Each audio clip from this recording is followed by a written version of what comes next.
Core committee അംഗങ്ങളെ, വിശ്വാസികളെ, നമ്മുടെ സഭ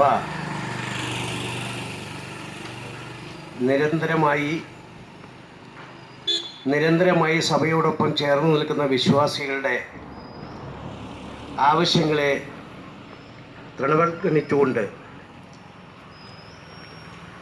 അവരുടെ സിനഡ് എടുത്ത തീരുമാനം പോലും സത്യസന്ധമായി നടപ്പാക്കുവാൻ സാധിക്കാത്ത ഒരവസ്ഥയിലൂടെയാണ് നമ്മൾ മുന്നോട്ട് പോയിക്കൊണ്ടിരിക്കുന്നത്. സഭയിലെ പിതാക്കന്മാർക്ക് തലവേദന സൃഷ്ടിക്കുന്ന ആളുകൾക്ക് എല്ലാവിധ സഹായങ്ങളും ഒത്താശകളും അല്ലെങ്കിൽ അവരുടെ തോളിൽ കൈയിട്ടുകൊണ്ട് അവരുടെ അഭിപ്രായങ്ങളെ മാനിച്ചുകൊണ്ടാണ് നമ്മുടെ സഭാ നേതൃത്വവും സിനഡും മുന്നോട്ട് പോയിക്കൊണ്ടിരിക്കുന്നത്. മാർപ്പാപ്പ തീരുമാനിച്ചതും അതുപോലെ തന്നെ സിനഡ് തീരുമാനിച്ചതുമായ കാര്യങ്ങൾ നടപ്പിൽ വരുത്തുവാൻ നിർഭാഗ്യവശാൽ ഇപ്പോഴുള്ള നമ്മുടെ സഭാ നേതൃത്വത്തിന് കഴിയുന്നില്ല എന്നുള്ള വളരെ വേദനാജനകമായ ഒരവസ്ഥ സീറോ മലബാർ സഭയിൽ നിന്നുണ്ട്. ഒരു കാര്യം ഞാനിവിടെ പറയട്ടെ. സഭയുടെ ഈ 33ാമത് സിനഡ് അവസാനിച്ചു. അതിൻ്റെ ആദ്യ സമ്മേളനം അവസാനിച്ചപ്പോൾ അവിടെ വീണ്ടും തീരുമാനമെടുത്തു ഏകീകൃത വിശുദ്ധ കുർബാന വിഷയത്തിൽ ഒരു സമവായവും ഇല്ല എന്ന്. ഇത് നേരത്തെയും എടുത്തതാണ്.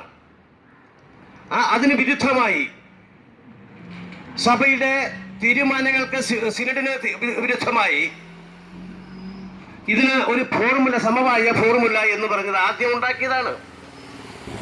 ആദ്യം ഉണ്ടാക്കിയ സമവായ ഫോർമുല തകർത്തത് ആരാണ്? സഭയെ സ്നേഹിക്കുന്ന മാർപ്പാപ്പയും ഈ സിനഡിനെയും സ്നേഹിക്കുന്ന സഭയോട് ചേർന്ന് നിൽക്കുന്ന വിശ്വാസികളാണോ വാസ്തവത്തിൽ ആ സമവായ ഫോർമുല പൊളിച്ചത്? ആ സമവായ ഫോർമുല തന്നെ തെറ്റാണ് എന്നാണ് കാത്തലിക് നസ്രാണി അസോസിയേഷന്റെ അഭിപ്രായം. എന്നാൽ ആ സമവായ ഒരു കുർബാനയെങ്കിലും സഭയാ സിനഡ് തീരുമാനിച്ചതും മാർപ്പാപ്പ അംഗീകരിച്ചതുമായ കുർബാന വിശേഷ ദിവസങ്ങളിൽ വേണമെന്ന് പറഞ്ഞു. അവരത് അൺടൈമിൽ കൊണ്ടുവച്ചു. ആളുകൾ പങ്കെടുക്കാത്ത പാതിരാത്രിക്കൊക്കെ കൊണ്ടുവച്ച് ആളുകൾക്ക് വലിയ പ്രതിസന്ധി ഉണ്ടാക്കുന്ന സ്ഥിതിയിലേക്ക് കാര്യങ്ങൾ പോയി. അത് തന്നെ പൂർണ്ണമായും നടപ്പാക്കാത്ത അവസ്ഥയുണ്ടായി. എന്നാൽ അത് തന്നെ ആ സമവായ ഫോർമുലയാണ് ഇപ്പോൾ വീണ്ടും തലപൊക്കി പുറത്തു വന്നിരിക്കുന്നത്. ഈ സമവായ ഫോർമുല ഉണ്ടാക്കുമ്പോൾ എന്ത് ക്രെഡിബിലിറ്റിയാണ്, എന്ത് വിശ്വാസ്യതയാണ് ഈ സീറോ മലബാർ സഭയുടെ സിനഡിനോട് ഞങ്ങൾ പുലർത്തേണ്ടത്? വിശ്വാസികളോട് വിശ്വാസികൾക്ക് നിങ്ങളെ എങ്ങനെ വിശ്വസിക്കാൻ കഴിയും? 35 രൂപതകളിൽ 34 രൂപതയിലും ഏകീകൃത വിശുദ്ധ കുർബാന അംഗീകരിച്ച് മുന്നോട്ട് പോകുന്ന സാഹചര്യത്തിൽ ഈ രൂപതയ്ക്ക് മാത്രം എന്താണ് പ്രത്യേകതയുള്ളത്? ഈ രൂപതയ്ക്ക് മാത്രം എന്താണ് പ്രത്യേകതയുള്ളത്? പ്രിയ വിശ്വാസികളെ, നിങ്ങൾ മനസ്സിലാക്കേണ്ട ഒരു കാര്യം, ഇന്ന് നമ്മുടെ വലിയ നൊയമ്പ് ആരംഭിക്കുകയാണ്. വലിയ നൊയമ്പിന്റെ ഭാഗമായിട്ട് ഇന്ന് വിഭൂതി തിങ്കളാണ് നമ്മുടെ സീറോ മലബാർ സഭയുടെ 34 രൂപതയിലും നടപ്പാക്കിയിട്ടുള്ളത്, കൊണ്ടാടിയിട്ടുള്ളത്. അതിന്റെ ഭാഗമായി വിഭൂതി തിങ്കൾ ഇവിടെ മേജർ ആർച്ച് ബിഷപ്പും അതുപോലെ തന്നെ ഈ പറയുന്ന ഇവിടുത്തെ മെത്രാന്മാർ കൂടി അല്ലെങ്കിൽ ആളുകൾ കൂടി ഇന്ന് ആഘോഷിക്കുന്ന സ്ഥിതിയുണ്ടായി. ഈ രൂപതയിലുള്ള ആളുകൾക്ക് വിഭൂതി ബുധനാണെന്നാണ് പറയുന്നത്. ഇത് എന്തൊരു കേട്ടുകേൾവിയില്ലാത്ത സംവിധാനമാണ്. ആരോ പറഞ്ഞ മാതിരി പണ്ടൊരിക്കൽ KM മാണി സാർ എന്നോട് പറഞ്ഞതാണ്, ജോർജ് മുട്ടിന് എങ്ങനെയാ തീരുമാനങ്ങൾ മാറ്റണേ എന്ന് പറഞ്ഞതുപോലെ എന്ത് കാര്യങ്ങളാണ് ഇങ്ങനെ ഈ പറയുന്ന മാതിരി 34 രൂപതകളും ഈ കർത്താവ് ഈശോ മിശിഹായുടെ നാമത്തിലുള്ള വിഭൂതി തിരുനാൾ ആഘോഷിക്കുമ്പോൾ എന്ത് കാര്യങ്ങളാണ് ഇന്നിപ്പോ ഇവിടെ ഇവര് നടത്തി? ആ സ്ഥാനം സ്ഥിതി ചെയ്യുന്ന ഈ രൂപതയില് ഇവിടെ ഈ കാര്യങ്ങൾ കൊണ്ടാടുവാൻ ആർജവമില്ലാതെ ഒളിച്ചും പാത്തും അവിടെ നടത്തുന്നു. ഈ രൂപതയിലെ വിമതരായിട്ടുള്ള ആളുകൾ അവരുടെ തോന്നിയവാസം നടത്തുന്നു. ഈ തോന്നിയവാസത്തിനെതിരായിട്ടാണ് സീറോ മലബാർ സഭയുടെ അംഗീകരിക്കപ്പെട്ടിട്ടുള്ള വിഭൂതി തിരുനാൾ ഇന്ന് ഞങ്ങൾ പരസ്യമായിട്ട് ഞങ്ങളുടെ വീടിന്റെ മുൻവശത്ത് ഇന്ന് ആഘോഷിക്കുന്നത്. ഇത് ഞങ്ങൾക്കും അനുവദിച്ചു തരേണ്ട വിഷയമല്ലേ? അതോടൊപ്പം തന്നെ ഈ സർക്കുലർ എന്ന് പറയുന്നത് നിയമവിരുദ്ധമായ അല്ലെങ്കിൽ കാനോനിക നിയമങ്ങൾക്ക് വിരുദ്ധമായ സർക്കുലറാണ്. സിനഡ് എടുത്ത തീരുമാനങ്ങൾക്ക് വിരുദ്ധമായി സഭയിലെ 1-2 മെത്രാന്മാർക്ക് അങ്ങനെ ഒരു കാര്യങ്ങൾ തീരുമാനിച്ചു മുന്നോട്ട് പോകാൻ പറ്റുമോ? ഇതൊരു രാഷ്ട്രീയ കാര്യങ്ങളാണോ? രാഷ്ട്രീയ പാർട്ടികളിൽ ഉണ്ടാക്കുന്ന പോലുള്ള സമവായങ്ങളാണോ? സീറോ മലബാർ സഭയ്ക്ക് ഒരു പാരമ്പര്യതയുണ്ട്. ആ പാരമ്പര്യതയുടെ ഭാഗമായി എടുത്ത ഒരു തീരുമാനത്തെ വെള്ളം ചേർക്കുവാനോ മാറ്റുവാനോ ആ സിനഡിനല്ലാതെ ഒരു പാമ്പ്ളാനി പിതാവിനോ തട്ടിൽ പിതാവിനോ എങ്ങനെ സാധിക്കും? അല്ലെങ്കിൽ മേജർ ആർച്ച് ബിഷപ്പിനോ മൈനറിനോ എങ്ങനെ സാധിക്കും? അതുകൊണ്ട് നിങ്ങൾ ഈ പറയുന്ന സഭയെ സ്നേഹിക്കുന്ന വിശ്വാസികളെ ചേർത്ത് പിടിക്കാതെ, അവരെ ഒന്ന് കാണാൻ കൂട്ടാക്കാതെ, അവരുടെ അഭിപ്രായങ്ങളെ ഒന്നും മാനിക്കാതെ നിങ്ങൾ ഈ പറയുന്ന വിമതരോട് ചേർന്ന് നിന്ന് സല്ലപിക്കുന്നു, അവരുടെ അഭിപ്രായങ്ങൾക്ക് വില കൊടുക്കുന്നു. ഞങ്ങൾ അതിന് എതിരാണ്. ഞങ്ങൾ കാത്തലിക് നസ്രാണി അസോസിയേഷൻ പറയുന്നത് ഞങ്ങൾ നിങ്ങളുടെ ഈ സമവായ ഫോർമുലയ്ക്കെതിരാണ്. സമവായ ഫോർമുല ഞങ്ങൾ ഒരു കാരണവശാലും അംഗീകരിക്കുന്നില്ല. അതുകൊണ്ട് തന്നെ ഈ സർക്കുലറിനെ ഞങ്ങൾ അവജ്ഞയോടുകൂടി തള്ളിക്കളയുകയാണ്. ഒരു ആഴ്ചയിൽ ഈ എഴുതിയ പേപ്പറിന്റെ പോലും വിലയില്ലാതെ ഓരോ രീതിയിലുള്ള സർക്കുലറുകൾ ഇങ്ങനെ പടച്ചുവിടുന്നു. ആരംഗീകരിക്കാൻ ഈ പറയുന്നു? ഇതിനകത്ത് ഇപ്പൊ ഇറങ്ങിയിരിക്കുന്ന സർക്കുലറിൽ നീതി ലഭിച്ചിട്ടില്ല എന്നതിന്റെ വെളിച്ചത്തിൽ നിരവധി പള്ളികൾ കോടതിയെ സമീപിച്ചിട്ടുണ്ട്. നിരവധി പള്ളികൾ കോടതികളെ സമീപിച്ചിട്ട് അത് നടപ്പാക്കി പൂർത്തീകരിക്കുവാൻ സാധിക്കാത്ത ഒരവസ്ഥ ഇന്ന്, അല്ലെങ്കിൽ നടത്തി കൊടുക്കുവാൻ സാധിക്കാത്ത അവസ്ഥ ഇന്ന് നമ്മുടെ സഭയ്ക്കുണ്ട്. അപ്പോൾ ആ കോടതി കേസ് പോലും പിൻവലിക്കണമെന്നാണ് ഈ സർക്കുലറിൽ പറഞ്ഞിരിക്കുന്നത്. ഇങ്ങനെയാണ്. അതായത് ഇതിനകത്ത് വളരെ വ്യക്തമായി പറഞ്ഞിരിക്കുന്നു, പള്ളികളെ കോടതി സഭയ്ക്ക് അംഗീകൃതമായ സിനഡ് തീരുമാന പ്രകാരമുള്ള കോടതി വിധി നടപ്പാക്കിയെടുക്കുവാൻ വേണ്ടി കോടതിയെ സമീപിച്ച പള്ളികളിലെ പാവപ്പെട്ട കാശ് മുടക്കിയ കൈക്കാരന്മാരും മറ്റുള്ള ആളുകൾ അടക്കമുള്ള ആൾക്കാരുണ്ട്. അവരോട് പറയാണ് കേസ് പിൻവലിക്കാൻ. ഇതിനകത്ത് വളരെ വ്യക്തമായി ഇതിനകത്ത് പറഞ്ഞിരിക്കുകയാണ്. ഞങ്ങൾ ഈ സർക്കുലറിനെ ഒരു കാരണവശാലും അംഗീകരിക്കുന്നില്ല. വിമതന്മാരും അങ്ങനെ തന്നെയാണ് പറയുന്നതെന്ന് ഞാൻ മനസ്സിലാക്കുന്നത്. വിമതന്മാർ വായിച്ചില്ല. പ്രിയ വിശ്വാസികളെ, എന്നെ ശ്രമിക്കുന്നവരെ, ഇതൊക്കെ ആത്മീയ പ്രശ്നങ്ങളല്ല. നമ്മൾ പലപ്പോഴും പറഞ്ഞുകൊണ്ടിരിക്കുന്നതും അത് തന്നെയാണ്. ഈ സഭയില് നിരവധിയായിട്ടുള്ള സമ്പത്ത് കുമിഞ്ഞുകൂടിയിരിക്കുന്നു. അത് ആരാണ് വിനിയോഗിക്കേണ്ടത്, ആരാണ് അതിന്റെ കൈകാര്യം ചെയ്യേണ്ടതെന്നുള്ള തർക്കമല്ലാതെ ഒരു ആത്മീയ വിഷയവും ഇതുമായി ബന്ധപ്പെട്ട് ഇല്ല എന്നുള്ളതാണ് നമ്മൾ മനസ്സിലാക്കുന്നത്. ഇപ്പൊ ഞങ്ങളുടെ വീടിന്റെ മുമ്പാണ് നിൽക്കുന്നത്, ഞങ്ങളുടെ തറവാടാണിത്. ഇവിടെ പോലീസുകാർക്ക് തലവേദന ഉണ്ടാക്കുന്ന രീതിയിൽ അങ്ങനെയുള്ള ഈ പ്രശ്നങ്ങള് ഇത് പെരുവഴിയിലേക്ക് പരിഹരിക്കേണ്ട വിഷയമല്ലേ? അതുകൊണ്ട് ബഹുമാനപ്പെട്ട മേജർ ആർച്ച് ബിഷപ്പിനോട് എനിക്ക് പറയുവാനുള്ളത്, നിങ്ങളുടെ സിനഡ് എടുത്ത തീരുമാനം നടപ്പാക്കുവാൻ കഴിഞ്ഞില്ലെങ്കിൽ നിങ്ങൾ സ്വമേധയാ രാജിവെച്ച് പോകുക. ഈ സഭയിൽ നിന്ന് രാജിവെച്ച് പോയിട്ട് സഭയെ രക്ഷപ്പെടുത്തുവാനുള്ള ആർജവം നിങ്ങൾ കാണിക്കുക. കഴിവുള്ളവർ കയറി വരട്ടെ. ഒരു രീതിയിലും നടക്കാത്ത രീതിയിലുള്ള കുതന്ത്രങ്ങൾ മെനയുന്ന ഒരു സിനഡായി മാറിയിരിക്കുന്നു. ആ സമയത്താണ് 139 കോടി വിശ്വാസി സമൂഹമുള്ള ആഗോള കത്തോലിക്ക സഭയുടെ തലവനായിട്ടുള്ള മാർപ്പാപ്പയുടെ വചനങ്ങളെ അവഗണിച്ചിരിക്കുന്നത് ഇവിടുത്തെ വിമതന്മാരായിട്ടുള്ള വൈദികരാണെന്ന് ഞങ്ങൾ പറയുന്നില്ല, അല്ലെങ്കിൽ വിശ്വാസികളാണെന്ന് ഞങ്ങൾ പറയുന്നില്ല. അത് അവഗണിച്ചിരിക്കുന്നത് ഈ സിനഡിലെ പിതാക്കന്മാരാണ്. അതിന് പുല്ലുമല കൽപ്പിച്ചിരിക്കുന്നത് ഈ സിനഡിലെ പിതാക്കന്മാരാണ്, മേജർ ആർച്ച് ബിഷപ്പാണ്. ഞങ്ങൾ ഇവരെ കുറ്റം പറയാൻ ഇപ്പൊ ആഗ്രഹിക്കുന്നില്ല. ഈ വിഷയത്തിൽ പറഞ്ഞിട്ടുണ്ട്, ഇപ്പൊ പറയുന്നില്ല. നിങ്ങൾക്ക് ആർജവമില്ലാതെ വീണ്ടും നിങ്ങൾ തെളിയിച്ചുകൊണ്ടിരിക്കുന്നു. നിങ്ങൾ മനസ്സിലാക്കേണ്ടത്, ഞാൻ ഒന്നുകൂടി പറയട്ടെ, മറ്റു രൂപതകളിൽ 34 രൂപതകളിലും വിഭൂതി തിങ്കൾ ആഘോഷിക്കുമ്പോൾ ഇതിന്റെ അകത്തിരുന്ന ഇന്ന് വിഭൂതി തിരുനാൾ ആഘോഷിച്ച മേജർ ആർച്ച് ബിഷപ്പും കുര്യ ബിഷപ്പ് അടക്കമുള്ള രണിയമ്പുരിക്കൽ പിതാവ് അടക്കമുള്ള ആൾക്കാരുണ്ട്, വിശ്വാസികളും കൂടി. നിങ്ങൾ നോക്കൂ, ഈ വാതിൽക്കുന്ന ഗേറ്റിൽ നിൽക്കുന്ന വാച്ചർ പോലും ഇന്ന് കുരിശ് തൊട്ടിരിക്കുന്നു. ഈ രൂപതയിലുള്ള വിശ്വാസികൾക്ക് എന്തുകൊണ്ട് അത് നിഷിദ്ധമായി പോയി? അത് എന്തുകൊണ്ട് അത് നിഷിദ്ധമായി പോയി? അത് നമ്മൾ പരിശോധിക്കുകയല്ലേ.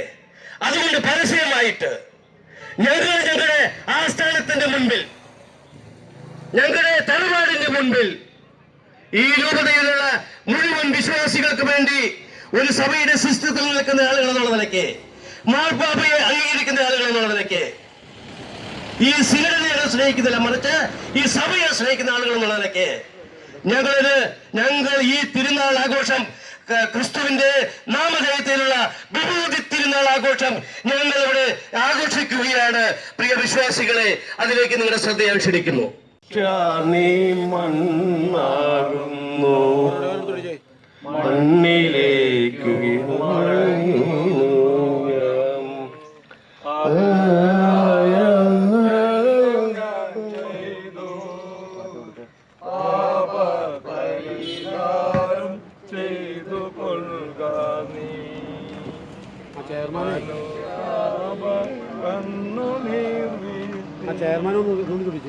വിമതരായിട്ടുള്ള ആളുകൾ പലപ്പോഴും സഭയുടെ സർക്കുലർ പരസ്യമായി കത്തിച്ചിട്ടുണ്ട്. ഞങ്ങൾ ആ സർക്കുലറിനെ പരസ്യമായി എതിർത്തുകൊണ്ട് വായിച്ചിട്ടുമുണ്ട്. പക്ഷേ എഴുതിയ പേപ്പറിന്റെ പോലും വിലയില്ലാത്ത നിരവധി സർക്കുലർ ഇറക്കിക്കൊണ്ട് വിശ്വാസികളെ പറ്റിക്കുന്ന മേജർ ആർച്ച് ബിഷപ്പിന്റെയും അദ്ദേഹത്തിന്റെ വികാരിയായിട്ടുള്ള പാംബ്ലാനി പിതാവിന്റെയും ഈ തട്ടിപ്പ് കാത്തലിക് നസ്രാണി അസോസിയേഷൻ അംഗീകരിക്കുന്നില്ല. അതുകൊണ്ട് തന്നെ ഞങ്ങൾ ഒരു സാഹസത്തിന് മുതിരുകയാണ്. പരസ്യമായിട്ട് ഈ സർക്കുലർ ഞങ്ങൾ ഇവിടെ കത്തിക്കുകയാണ്. ഈ വിശ്വാസികൾ അത് മനസ്സിലാക്കണം. ഞങ്ങളുടെ വേദന ആ വിശ്വാസികൾ മനസ്സിലാക്കണം. നേരത്തെ ഞങ്ങൾ ഇതിനെതിരായിരുന്നു. പക്ഷേ ഞങ്ങളെ കൊണ്ട് ഇത് ചെയ്യിപ്പിക്കേണ്ട സ്ഥിതിയിലേക്ക് വന്നിരിക്കുന്നത് പ്രിയ സിനഡ് പിതാക്കന്മാരാണ്. അവർ ഇനിയെങ്കിലും തെറ്റിദ്ധരുത്തണം. ഇതങ്ങോട്ട് വീണ്ടും ആവർത്തിക്കാതിരിക്കുവാൻ ശ്രദ്ധിക്കേണ്ടതും നിങ്ങൾ തന്നെയാണ് എന്ന് പറഞ്ഞുകൊണ്ട് അങ്ങനെ ഒരു സംരംഭം ഇത് ചെയ്യുകയാണ്. ഓക്കെ, മലബാർ സഭ നീളാൾ വാഴട്ടെ. മലബാർ സഭ നീളാൾ വാഴട്ടെ. മാർപ്പാപ്പ നീളാൾ വാഴട്ടെ. മാർപ്പാപ്പ നീളാൾ വാഴട്ടെ. തെറ്റായ തീരുമാനങ്ങള് കത്തിപ്പോകട്ടെ. സിനഡിലെ തെറ്റായ തീരുമാനങ്ങൾ കത്തിപ്പോകട്ടെ. സിനഡിലെ തെറ്റായ തീരുമാനങ്ങൾ കത്തിപ്പോകട്ടെ. മാർപ്പാപ്പ നീളാൾ വാഴട്ടെ. സിറോ മലബാർ സഭ നീളാൾ വാഴട്ടെ. സഭയിലെ പരിശുദ്ധന്മാരെ നീളാൾ വാഴട്ടെ. സഭയിലെ കൈക്കുത്തുകൾ പുറത്തു പോകുക. കഴിവില്ലാത്ത പിതാക്കന്മാരെ രാജിവെച്ച് പുറത്തു പോകുക. കഴിവില്ലാത്ത മേജർ ആർച്ച് ബിഷപ്പ് രാജിവെച്ച് പോകുക. മേജർ ആർച്ച് ബിഷപ്പും അദ്ദേഹത്തിന്റെ വികാരിയും നീതി പാലിക്കുക. മേജർ ആർച്ച് ബിഷപ്പും അദ്ദേഹത്തിന്റെ വികാരിയും നീതി പാലിക്കുക. സിറോ മലബാർ സഭയുടെ യശസ്സ് ഉയർത്തുക. സിറോ മലബാർ സഭയുടെ യശസ്സ് ഉയർത്തുക. വിഭൂതി തിരുനാൾ തിങ്കളാഴ്ചയാക്കുക. രൂപതയിൽ വിഭൂതി തിരുനാൾ സഭ അംഗീകരിച്ചതുപോലെ തിങ്കളാഴ്ച നടപ്പാക്കുക. പ്രിയപ്പെട്ടവരെ, കാത്തലിക് നസ്രാണി അസോസിയേഷന്റെ നേതൃത്വത്തിൽ ഇന്ന് ഇവിടെ ഇങ്ങനെ ഒരു പ്രതിഷേധ യോഗം സംഘടിപ്പിക്കാനുണ്ടായ കാര്യങ്ങൾ നമുക്ക് എല്ലാവർക്കും അറിയാം. സിനഡ് അംഗീകരിച്ച, മാർപ്പാപ്പ അംഗീകരിച്ച ഏകീകൃത കുർബാന നടപ്പിലാക്കാതെ കൊണ്ട് ഇവിടെ ഒരു സമവായം കുറച്ച് നാളുകൾക്ക് മുമ്പ് ആരോടും ചോദിക്കാതെ കൊണ്ടുവന്നിരുന്നു. അത് നടപ്പിലാക്കാനുള്ള ഉത്തരവാദിത്വം പോലും ഏറ്റെടുക്കാതെ കൊണ്ട് അത് വഴിയിൽ ഉപേക്ഷിച്ച് കുറച്ച് നാളുകൾ അങ്ങനെ പോവുകയും ഇപ്പോൾ വീണ്ടും ഒരു സമവായം കൂടി കൊണ്ടുവന്നിരിക്കുകയാണ്. കാത്തലിക് നസ്രാണി അസോസിയേഷൻ ഇതിനെ ഒരു രീതിയിലും അംഗീകരിക്കുന്നില്ല. കാരണം ഇത് സഭ അംഗീകരിച്ചതല്ല, മാർപ്പാപ്പ അംഗീകരിച്ചതല്ല, സിനഡ് അംഗീകരിച്ചതല്ല. ഇത് ഗിവ് ആൻഡ് ടേക്ക് പദ്ധതിയിലൂടെ ഈ 400-ൽ പരം വരുന്ന അച്ഛന്മാരും ഈ മെത്രാന്മാരും ചേർന്നെടുക്കുന്ന കൊടുക്കലും വാങ്ങലും മാത്രമാണ് ഇതിന്റെ പിറകിലുള്ളത് എന്ന് നമുക്ക് എല്ലാവർക്കും അറിയാം. പാവപ്പെട്ട വിശ്വാസികൾ ഞങ്ങൾ ഇതിനു വേണ്ടി ബലി കൊടുക്കാൻ തയ്യാറല്ല എന്ന് പറയാൻ ആഗ്രഹിക്കുകയാണ്. പ്രിയപ്പെട്ടവരെ, നമുക്കറിയാം ഇന്ന് തിങ്കളാഴ്ചയാണ്. 1999 സീറോ മലബാർ സഭയിൽ ഈ എറണാകുളം അങ്കമാലി രൂപതയിലും കുരിശുവര തിരുനാള് വിഭൂതി തിങ്കളാഴ്ചയാക്കി മാറ്റിയത് നമുക്കെല്ലാവർക്കും അറിയാം. പക്ഷേ ഇവർക്ക് എപ്പോഴും ഒരു ചായ്വ്, അത് കടലോരത്തേക്കുള്ള ഒരു ചായ്വാണ്. അതിനെ സീറോ മലബാർ സഭ അംഗീകരിക്കുന്നില്ല. ഈ സീറോ മലബാർ സഭയിലെ ആഗോള ലോകം മുഴുവനുമുള്ള രൂപതകളിൽ എന്ന് പറഞ്ഞാൽ 34 രൂപതകളിൽ ഇന്ന് കുരിശുവര പെരുന്നാൾ നടന്നിരിക്കുന്നു. ഞങ്ങളിൽ നിൽക്കുന്ന ഈ സെന്റ് തോമസ് ഫൗണ്ടിന്റെ ഉള്ളിലും കുരിശുവര പെരുന്നാൾ നടന്നിരിക്കുന്നു. എന്തുകൊണ്ട് ഞങ്ങൾക്കത് നൽകിയില്ല? ഉത്തരം പറയുന്നത് ഇതിനകത്തിരിക്കുന്ന തട്ടിൽ പിതാവാണ്. പ്രിയപ്പെട്ട പിതാവേ, ഇത്തരം വഞ്ചനകൾ ഒരു കാരണവശാലും ഞങ്ങൾ അംഗീകരിക്കില്ല. 2 മുഖമാണ് പിതാവിനുള്ളത്. ഒരു വഴിക്ക് സ്വന്തം കൂടപ്പിറപ്പുകളെ പോലെ കൊണ്ടു നടക്കുന്ന ഈ അച്ഛന്മാരെ, ഈ ലോഹധാരികളെ കൂടെ നിർത്തുകയും വിശ്വാസികളെ കണ്ണിൽ പൊടിയിട്ടുകൊണ്ട് അത് ചെയ്യാം ഇത് ചെയ്യാം എന്ന് പറഞ്ഞ് ചിരിച്ച് വശത്താക്കുകയും ചെയ്യുന്ന നമ്മുടെ പിതാവ് ഈ പോക്ക് പോയാൽ കൂടുതൽ ദീർഘം ഈ വഴിയിൽ കൂടെ പോയി സഞ്ചരിക്കാൻ കഴിയുമെന്ന് ഞങ്ങൾക്ക് തോന്നുന്നില്ല. ഒറ്റ കാര്യമാണ് ഞങ്ങൾക്ക് പറയാനുള്ളത്. പ്രിയപ്പെട്ടവരെ, ഏകീകൃത കുർബാന, അതിൽ ഒരു കോംപ്രമൈസിനും ഞങ്ങൾ തയ്യാറല്ല. അവിടെ ഒരു തരത്തിലുള്ള ഇടപെടലുകളും, ഒരു കുർബാന അങ്ങനെയും 2 കുർബാന സാത്താന്റെയും ചൊല്ലിക്കോളൂ എന്ന് പറഞ്ഞാൽ അത് അംഗീകരിക്കാൻ വിശ്വാസികൾ തയ്യാറല്ല. ഇതാണ് ഞങ്ങൾക്ക് ഈ കാര്യത്തിൽ പറയാനുള്ളത്. അതുകൊണ്ടാണ് ഈ സർക്കുലർ ഞങ്ങൾ ഇവിടെ കത്തിച്ചത്. ഇതിനും ഒരിക്കലും ഒരു സർക്കുലർ പോലും ഞങ്ങൾ കത്തിച്ചിട്ടില്ല, വായിക്കുകയാണ് ചെയ്തിട്ടുള്ളത്. പക്ഷെ വീണ്ടും അൽമായരെ വിഡ്ഢികളാക്കിക്കൊണ്ട് സ്വന്തം കൂടപ്പിറപ്പുകളെ കൂടെ നിർത്താൻ വേണ്ടി ഈ നടത്തുന്ന ബഹിരത പ്രയത്നം വൃഥാവിലാണ് എന്ന് പറയാതിരിക്കാൻ നിവർത്തിയില്ല. ഇനി എവിടെ കൊണ്ട് ഇത് അവസാനിപ്പിക്കും? പ്രിയപ്പെട്ടവരെ, എന്റെ പള്ളിയില് ഈ സർക്കുലർ പ്രകാരം 4 മണിക്കൊരു കുർബാന നടത്തിക്കൊണ്ടിരുന്ന ഒരു സുപ്രഭാതത്തിൽ ഞങ്ങളുടെ വികാരി അച്ഛൻ ശ്രീ മഞ്ഞളി അച്ഛൻ നിർത്തിയത്, അത് എന്തുകൊണ്ടാണ് അങ്ങനെ നിർത്തിയതെന്ന് ചോദിച്ചപ്പോൾ അന്ന് പറഞ്ഞ മറുപടി, ഞങ്ങളോട് പറഞ്ഞത്, ഞങ്ങളുടെ കുറച്ച് ഡീക്കൺ പട്ടം കിട്ടിയ അച്ഛൻ അവർക്ക് പട്ടം കൊടുക്കണം. അവർക്കൊക്കെ പട്ടം കൊടുത്തല്ലോ, ഒന്നും സംഭവിച്ചില്ല. അത് ചോദിക്കാനും അത് പറയാനും അത് അവിടെ നടപ്പിലാക്കണം, വീണ്ടും തുടർന്ന് നടത്തണം എന്ന് പറഞ്ഞതിന്റെ പേരിൽ ഞങ്ങളുടെ പേരിൽ കേസെടുത്തിരിക്കുന്നു. ഇന്നലെ സംഭവിച്ചൊരു കാര്യം പറയട്ടെ. കാലടി പള്ളിയിൽ ഇവരുടെ നിർബന്ധപ്രകാരവും ഒക്കെ ആണെങ്കിൽ എങ്ങനെയെങ്കിലും ആവട്ടെ, ഈ പുതിയ പട്ടം കിട്ടിയ ഒരു അച്ഛൻ, ഈ കഴിഞ്ഞ ഡിസംബറിൽ പട്ടം കിട്ടിയ ഒരു അച്ഛൻ കാലടി പള്ളിയിൽ അസിസ്റ്റന്റ് ആയിട്ട് വന്നിരിക്കുകയാണ്. ആ പള്ളിയില് അങ്ങനെ ഒരു അസിസ്റ്റന്റ് അച്ഛനെ അവിടെ രൂപതയിൽ നിന്നും നിയോഗിച്ചിട്ടില്ല. ഇവരുടെ സ്വന്തം ഇഷ്ടപ്രകാരം ആ പള്ളിയിൽ സഹവികാരിയായിട്ട് അവിടെ ചേർന്നിരിക്കുകയാണ്.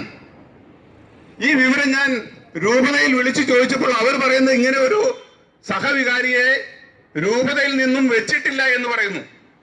അപ്പൊ ഇന്നലെ പ്രസംഗത്തിൽ ഇവിടെ ഏകീകൃത കുർബാന ഈ കൊച്ചച്ഛൻ ചെല്ലില്ല, ബാക്കി എല്ലാ കാര്യങ്ങളും ഇവിടുത്തെ കാര്യങ്ങളെല്ലാം ചെയ്യും. ആര് കാറ്റഗിസം പഠിപ്പിക്കും, മറ്റ് കുദാശ കർമ്മങ്ങളെല്ലാം നടത്തും, കുർബാന ഒഴിച്ച് എല്ലാം ചെയ്യും. ഇവരെന്താ സാത്താന്റെ മക്കളാണോ? അത് തന്നെയല്ല, എന്ത് നിയമപ്രകാരമാണ്, ആരുടെ തീരുമാനപ്രകാരമാണ് ഈ കൊച്ചച്ഛൻ അവിടെ വന്ന് ചാർജ് എടുത്തു എന്ന് പറയുന്നത്? അപ്പൊ തന്നിഷ്ടങ്ങളാണ് ഇവിടെ നടന്നുകൊണ്ടിരിക്കുന്നത്. എന്തും ഞങ്ങൾ വിചാരിച്ചാൽ നടത്തും. ഈ ഒരു ലോ ഇട്ടിട്ടുണ്ടെങ്കിൽ ഞങ്ങൾ വിചാരിച്ചത് എന്തും നടപ്പിലാക്കും എന്നുള്ള ധാർഷ്ട്യമാണ്. ഇവരിൽ കുടിയേറിയിരിക്കുന്നത് സാത്താനാണ്. പ്രിയപ്പെട്ടവരെ, നമുക്ക് എല്ലാവർക്കും അറിയാമല്ലോ, ശരിയായുള്ള കാര്യങ്ങള് ചെയ്യാതെ കൊണ്ട്, ദൈവത്തെ മറന്നുകൊണ്ട്, ദൈവത്തിനെതിരെ പ്രവർത്തിച്ചതിന്റെ പേരിൽ, അനീതി പ്രവർത്തിച്ചതിന്റെ പേരിൽ ഒരു മാലാഖയെ തന്നെ സാത്താനാക്കി. അതാണ് ലൂസിഫർ. ഈ ലൂസിഫറിന്റെ സന്തതികളാണ് ഇവരെന്ന് പറയാൻ ഞാൻ ആഗ്രഹിക്കുകയാണ്. ഇനി നമുക്ക് ഇവരെ ആവശ്യമില്ല.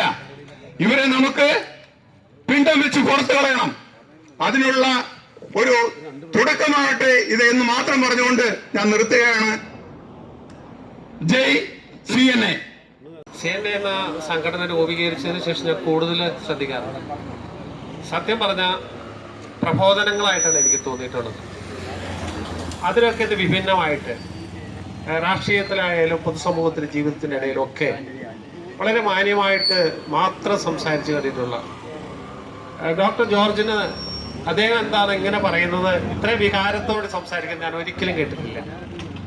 എന്ന് പറഞ്ഞാൽ ആത്മീയ ജീവിതത്തിൽ അദ്ദേഹം വല്ലാത്ത തകർച്ച അനുഭവിക്കുന്നുണ്ട് എന്ന് പൊതുസമൂഹത്തോട് ബോധ്യപ്പെടുത്തുകയാണ് ചെയ്തതെന്നാണ് ഞാൻ മനസ്സിലാക്കുന്നത്.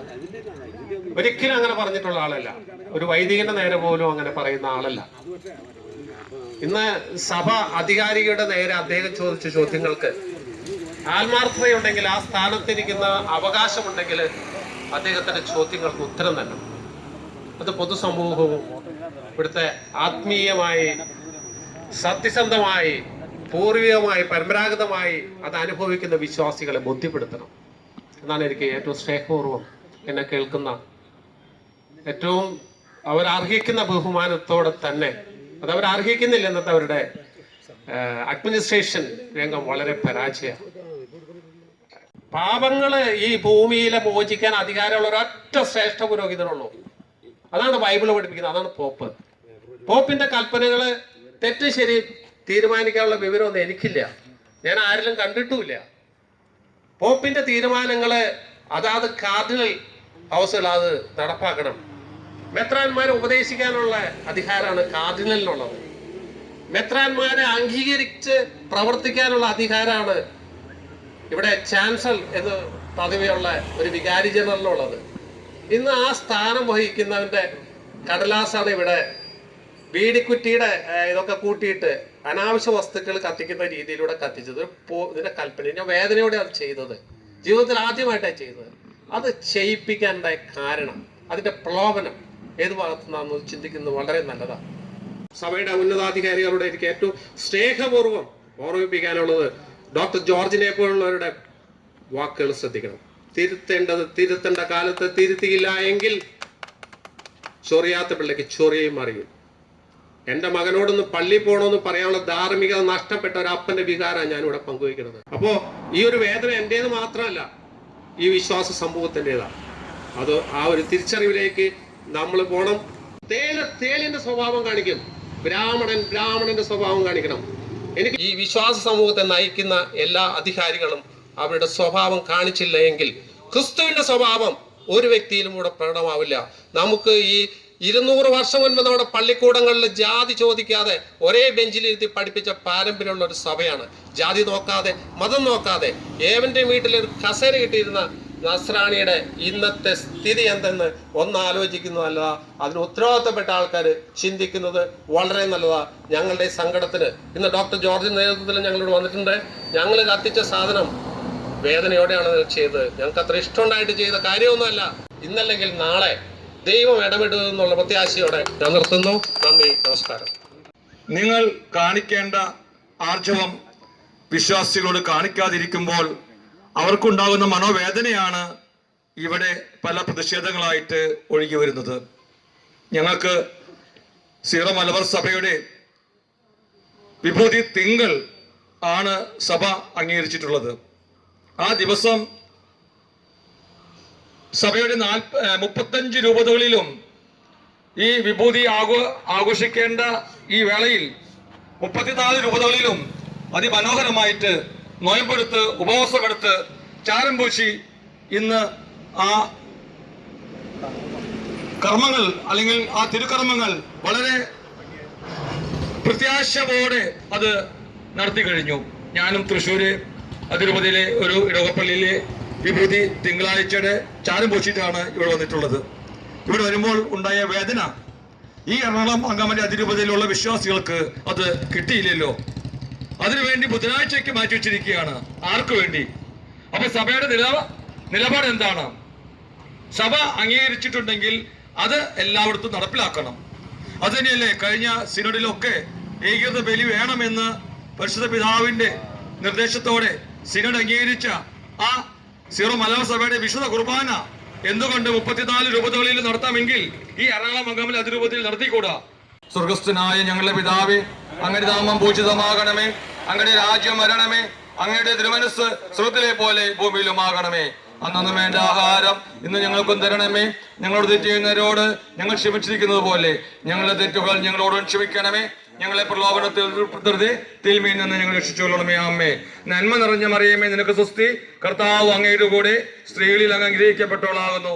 അങ്ങയുടെ ദുരിതത്തിൻ ഫലമായ ഈശോ അനുഗ്രഹിക്കപ്പെട്ടവനാകുന്നു.